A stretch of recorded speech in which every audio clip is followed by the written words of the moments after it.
What's up, guys? Welcome to The Snipe Life, where we talk about creativity through the lens of Christianity.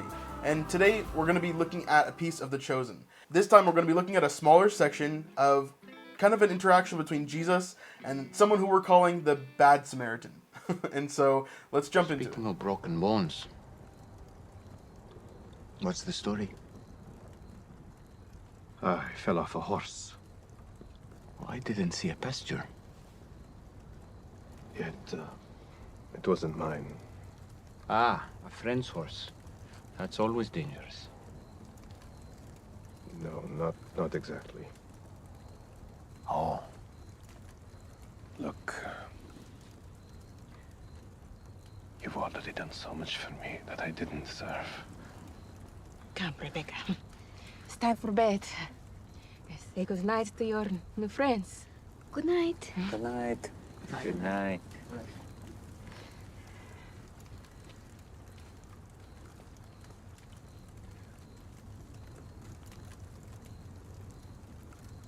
If you knew who I am, you would never have helped me. That's not true. This is what we Jews do. We tell and listen to stories. Our stories connect us.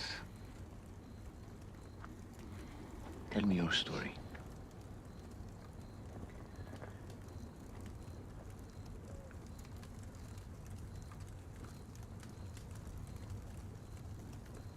We ran out of money and food. My little Rebecca, I could see her ribs through her skin. And Hedva, her eyes turned gray. It had been a drought, so there was no work in town. I had a friend in Tiratana who was also in bad straits. We traveled south past Ephraim and lied in wait along the road from Jerusalem to Jericho. We attacked a Jew who was traveling alone. So this part here is when I realized during watching the show that this is the basically reverse story of the Good Samaritan. And so right here, Malik, who we're talking to, has become the Bad Samaritan, right? In the story, it doesn't specify who the attackers were, obviously.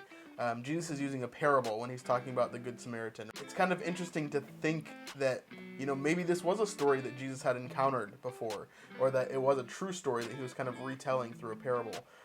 We don't know if that's true or not, and we don't know if that's, I don't think it takes away or adds to Scripture in any way.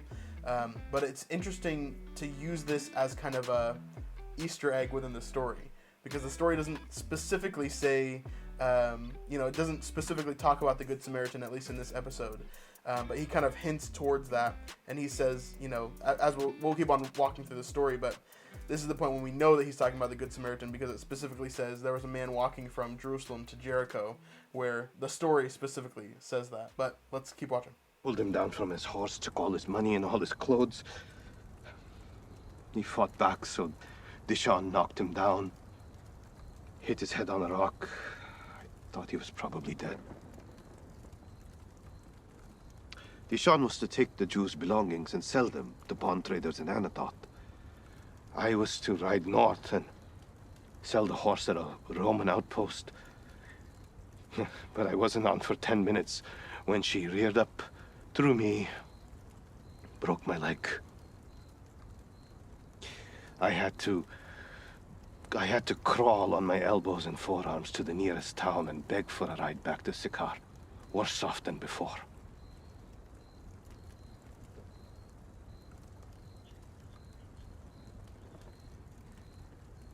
So now you know what you've done. The kind of man you've helped.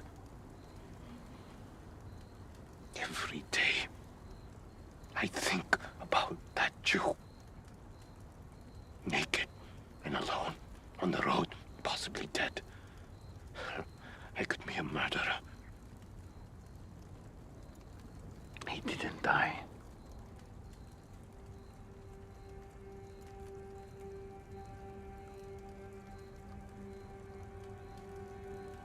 Somebody came along and helped him. How do you know? Malik. I know. I promise you, he did not die.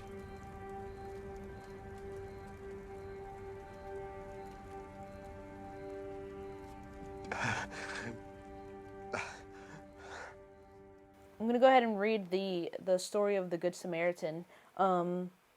This is right after Jesus was explaining to them that you should, the two greatest commandments, you should love the Lord your God with all your heart, mind, soul, and strength. And then the second one is like this, you should love your neighbor as yourself. And someone asked, wishing to justify himself, it says, who is my neighbor? Jesus replied and said, a man was going down from Jerusalem to Jericho and fell among robbers, and they stripped him and beat him and went away, leaving him half dead. And by a chance, a priest was going down the road, and when he saw him, he passed on the other side. Likewise, a Levite also, when he came to the place and saw him, passed on the other side. But a Samaritan, who was on a journey, came upon him, and when he saw him, he felt compassion, and came to him and bandaged up his wounds, pouring oil and wine on them. And he put him on his own beast, and brought him to an inn, and took care of him. On the next day, he took out 2 denarii, and gave him to the innkeeper. Take care of him, and whatever more you spend, when I return, I will repay you. Which of these 3 do you think proved to be a neighbor to the man who fell into the robber's hands? And he said, the one who showed mercy toward him. Then Jesus said to him, go and do the same. Okay, so like there's a lot of little clues that are hinting towards him being the one who robbed them. He also said, I left them naked and almost dead.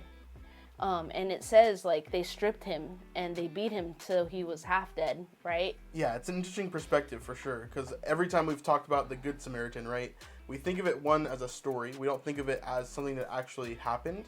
But also, we think of it from the perspective of, the Good Samaritan, or from the Jew, basically, that's there. For Malik, he's allowing him a moment of almost confession, where he's talking to Jesus and he's allowing Malik to kind of like open up and talk about these things with the Messiah.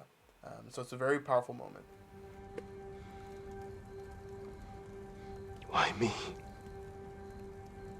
Why did you come all the way out here? Isn't everyone in town falling at your feet? The shepherd leaves the 99 on the mountain to search for the one that went astray. I love how he's quoting the parable of the lost sheep here. Yeah, he talks about this earlier in the episode as well. He's in the town square, and he sees a sheep herder, is what he calls him, a shepherd. He basically says, if a sheep was lost, what would you do? And the shepherd says, of course I would go and find my lost sheep. And so kind of reiterating that parable again in this story. What do you want? Believe my words. Return to synagogue. Search Torah. I never learned to read. And listen to the word read aloud. And let it affect your heart. See what happens. And then what? Tell others. You know the crime I committed? In cold blood? You'd help someone like me? He would. Here as well, Peter kind of realizing how broken he was and how broken he is. At least in this story, right? Peter is about to betray all of his other friends in the Jewish community. Peter's saying he helped me. Why wouldn't he help you? From my perspective, it was just a very unique, like super creative way of talking about the Good Samaritan without talking about the Good Samaritan, and not even mentioning that the person who saved him was a Samaritan in the first place. I think it's cool, the lesson that is being taught even to James and John still, how he was willing to heal the Samaritan, right? Like the person that they have disdain for.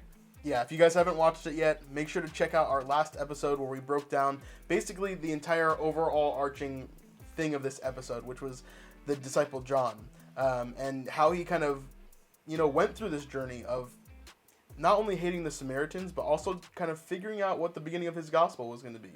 And so there's some really cool Easter eggs throughout this whole entire episode. A lot of kind of hidden things, because The Chosen, it's kind of more of a show, don't tell show, if that makes sense. They're not going to put everything right in your face, but if you know scripture, there's so many little hidden things throughout every single scene that we would love to talk about, and that we're going to talk about over the next few episodes here on the Snipe Life. So if you guys are into that, make sure you subscribe, make sure you like and comment on the video. Let us know what you want to see. And we'll see you on the next episode. Thanks for being part of our community. Peace.